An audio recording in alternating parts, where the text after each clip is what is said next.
Together we'll conquer, no limits apply. Eclipse rising, shining so bright. With delusion leading, we'll conquer the night. Together we stand, in battles we fight. In the dark Epoch, our future is right.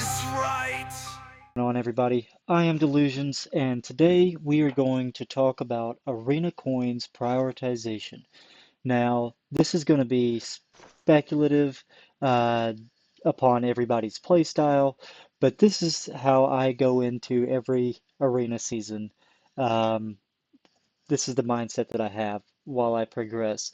Um, One thing that I'm always looking for is, what is it that I'm missing? And then I'm also looking for um, how much of a competition am I about to have going into this new season, and what can really push me over the edge, or do I have the opportunity to save? And when it comes down to these arena coins, it's very kind of strategic on how you have to play with these things because you're only given so many and there's so many options of things that you need to get. Um, Now, going into your first arena season, you'll get prompted with a quest, and that is to collect this dimensional bag down here. Now, the dimensional bag itself, um, is not necessarily needed, but me being me, I do not like to have quests just sitting in the background that I can complete automatically. So I went ahead and splurged on the 1,000 arena coins and picked it up just to get that quest to go away. But I've noticed that I'm actually growing to really like it. It only takes up one bag slot, and then it allows you to have 15 extra slots that will automatically pull all of your EXP orbs in, and you can access that by clicking this button here, and then you can use them all in a setting like we're in right now in the Guild Feast um, to just go ahead and get all of that EXP at once versus having to go through and individually click them, which again frees up a lot of bag space as well. But it also gives you some room to where you can kind of start stacking in a bunch of stuff that you're looking to sell or like you're looking to save. In my case, I put all of my wing materials in here. So that way, once I get any other stuff, then I can go ahead and start evolving those wings. But the biggest thing that I really didn't take into consideration when I got this was being able to access and view all of your runes as well as all of your set piece items. Now, before you would have to go in, you'd have to click on everything randomly to try to, it was just a long process to essentially get you to right here. And even then, it wasn't near as visible as what we're looking at now. But I can go through there and I can say, okay, well, I've got all of these different accessory pieces, and here's how many potions that I have. Now I can go through and prioritize the things that I do need, things that I don't, get rid of what I don't, keep what I need, right? And same with the runes. Normally I'll let these collect over a week's time, then I'll go through and use them, and then I can just pull up like what we're seeing right here. It's like, okay, I have 2 out of 7 on this. Okay, now I have 3 of these attack shards or attack runes, and then 4 of the blue runes. So then I can go through and kind of really see if I can make any kind of upgrades or if I'm going to need to go back through and just keep saving those up. But we'll go ahead and dive back into the arena shop. And one thing that we're going to be thinking about is going into the first arena, most people are not going to have their barriers upgraded. So this is an easy way for you to go through and collect some of those pieces. And they offer the basics, the intermediates, and the advanced. So it's a one-stop shop for all that you need if you have the coins to do so. Now, throughout that first arena, you should make enough points over the month period to be able to collect at least 2 or 3 of these, which will definitely make a difference, especially depending on your server size. Currently, ours is rather low, but yours may be pretty high, and you might see a lot of influx of these crystals to be able to go through and upgrade your barrier. But keep in mind that, these are things that you can get outside of Arena. But then again, a lot of these other things are as well, except for some of the mounts. Now, this is just something to make your game life a lot easier, being able to pick some of these up.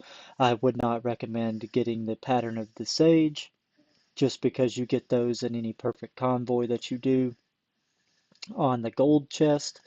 The Hecaton markings are really nice if you're going through and you really like the ring that you have for that season and you want to upgrade it. Um, but again, this is one of the things that you can also find in the World Shop for garnets, and it will come around after the day of um, every arena. So you have the opportunity to purchase those outside of the arena coins if you choose to do so. And then typically after you spend all of yours, there's always some scragglers that are kind of left behind and you don't really have anything to do it. And if you don't want to save them or if you're really looking to invest in the ring that you have, you can go ahead and pick up these Taurus level up scrolls or, whatever season ring that you have.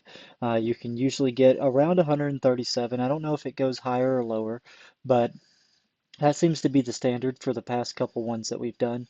And then that should get you through a good portion of that as well.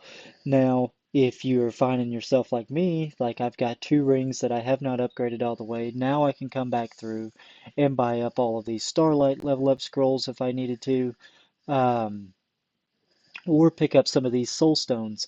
And what makes these really nice is because typically you're only going to get these out of events or maybe uh, some promotional stuff that they have going on. But these are typically rather hard to come by, so you can pick these up at a pretty cheap price, and you can buy quite a few of them. So that could be some pretty good upgrades going down the road. Now, typically I leave all of the mounts towards the end, or I pick them up as I need because, again, I like collecting mounts. I like to try to get all of them if I can.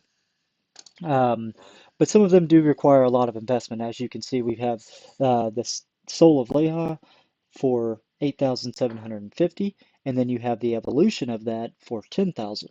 Um, Now, I'm not sure how long it would take to get all of these, but I'm assuming that 3 to 4 arena seasons would probably land you the Soul of Leha, depending on your placement.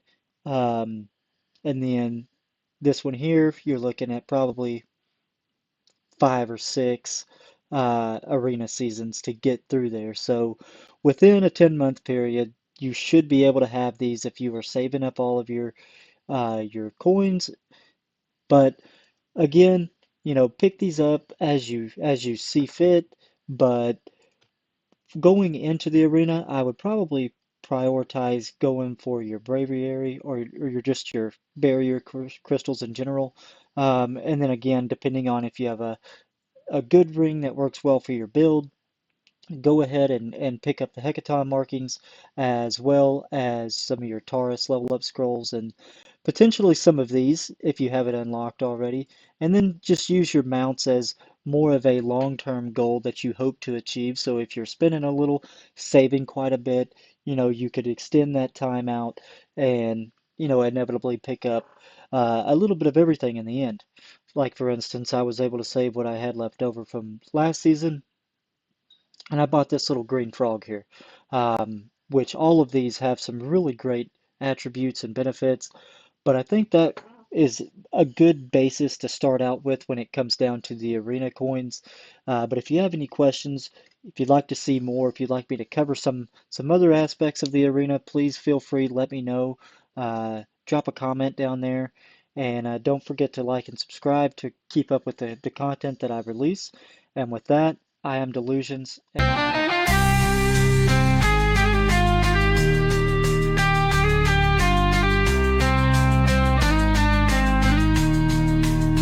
So raise your sword high, let's claim our fame.